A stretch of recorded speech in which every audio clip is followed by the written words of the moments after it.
অন্তত 16 বছর আমাদের উপরে অত্যাচার করেছে। এই যে 5ই আগস্ট গেল, আমাদেরকে উপরে গরম পানি ফেলেছে, গুলি ফেলেছে, বোম ফেলেছে। আমরা আওয়ামী লীগকে নিষিদ্ধ করতে চাই, আর এটা মানে আমরা নিষিদ্ধ করেই ছাড়বো। এখন পুলিশরাও এখানে যোগ দিয়েছে যে আমাদেরকে আটকাবে। তো এখন আমরা আটকে যাব না, ওরা ভালোভাবে আমাদেরকে চেষ্টা করছে কখন থেকে যে আমাদেরকে এখান থেকে সরে যেতে হবে। আমাদেরকে যতই বলুক না কেন যে তোমরা এখান থেকে সরে যাও, তারপরেও আমরা এখান থেকে সরবো না, কারণ এটা আমাদের দাবি।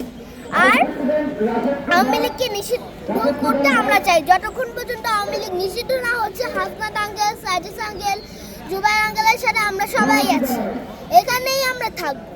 আর যতক্ষণ পর্যন্ত আওয়ামী লীগ নিষিদ্ধ ঘোষণা না করা হচ্ছে, ততক্ষণ পর্যন্ত স্লোগান চলবে, হাসনাত আঙ্কেল, সাজিদ আঙ্কেলদের সাথে আমরা থাকবো, আর ততক্ষণ পর্যন্ত আমরা বাসায় যাব না। এই জন্য আওয়ামী লীগকে নিষিদ্ধ করতে আমরা চাই। ইয়েস, কারণ ওরে নিষিদ্ধ করার কারণ হচ্ছে যে ওরা অন্তত 16 বছর আমাদের উপরে অত্যাচার করেছে। এই যে 5ই আগস্ট গেল, আমাদেরকে উপরে গরম পানি ফেলেছে, গুলি ফেলেছে, বোম ফেলেছে, আমাদেরকে হাজার হাজার ভাই বোনদেরকে মেরে ফেলেছে।